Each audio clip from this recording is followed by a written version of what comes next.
बैठक है और उस फीडबैक बैठक में आज आपकी पार्टी के वरिष्ठ विधायक हैं, हरीश मीणा जी हैं, राकेश पारीख हैं।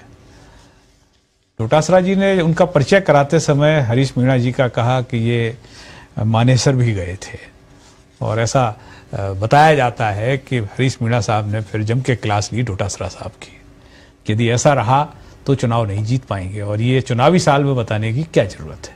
तो कलेश तो आपके यहाँ मतलब अभी उस पे तो कोई पानी डाला नहीं जा रहा है क्या, इसीलिए ये 1-to-1 हो रहा है उसको समझने के लिए? देखिए अभिषेक जी, मैंने अभी थोड़ी देर पहले भी बताया था, फिर दोबारा रिपीट कर रहा हूं कि चुनाव आ रहे हैं और चुनाव आते हैं जब सारी बातें टेबल पे बैठ के विधायकों के साथ आलाकमान और मुख्यमंत्री जी करना चाहते हैं, संगठन करना चाहता है। उसी सिलसिले में एक एक विधायक को बुलाया जा रहा है, उसकी सारे मन की बात की जा रही है, सरकार को अपनी योजनाएं बताई जा रही है। सरकार चाहती है जो योजनाएं सरकार ने लागू की है जनता के हित के लिए वो जनता तक पहुंच रही है, नहीं पहुंच रही।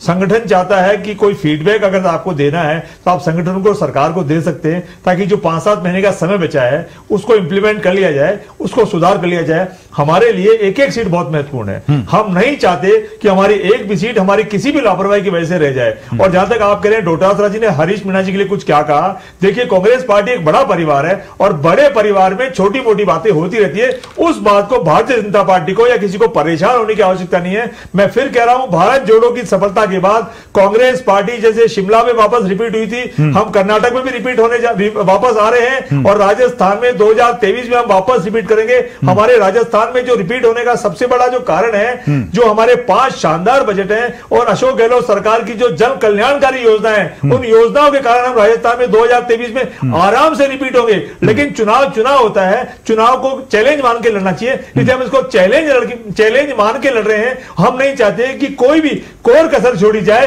ताकि एक भी विधायक हमारा कम मार्जिन से न जीते। हम चाहते हैं राजस्थान की तमाम सीटें हम बहुत भारी मतों से जीते। ठीक है, अनंत जी ने एक सवाल खड़ा किया था कि 25 सितंबर को जो विधायक दल की बैठक होनी थी वो तो हुई नहीं, उसके बाद ये 1-to-1 तो ठीक है, 1-to-1 करिए, लेकिन एक विधायक दल की बैठक तो हो जानी थी, सामूहिक तरह बात तो सुननी थी सबकी। मैंने कहा समय समय पर आलाकमान और मुख्यमंत्री जी और हमारे प्रदेश कांग्रेस कमेटी के अध्यक्ष डोटासरा जी विधायकों से, मंत्रियों से फीडबैक लेते रहते हैं। कोई जरूरी नहीं कि सारी बात हम पत्रकारों को बताएं या चैनल्स पर बताएं। हमारा फीडबैक कार्यक्रम लगातार चलता रहता है। माननीय मुख्यमंत्री जी लगभग रोजाना 5-7 विधायकों से, 5-7 मंत्रियों से रोज मिलते हैं और माननीय प्रदेश कांग्रेस कमेटी के अध्यक्ष भी लगातार इसी तरीके से रोजाना अपने घर पर जनसुनवाई करते हैं। उसमें विधायक भी आते हैं, मंत्री भी आते हैं और रंधावा साहब भी समय समय पे महीने में 4 या 5 बार राजस्थान आते रहते हैं। तो एयरपोर्ट जब उनको लेने जाते हैं तो 10-15 विधायक होते हैं, 5-7-10 मंत्री होते हैं, तो लगातार उनका भी मिलना जुलना जारी रहता है।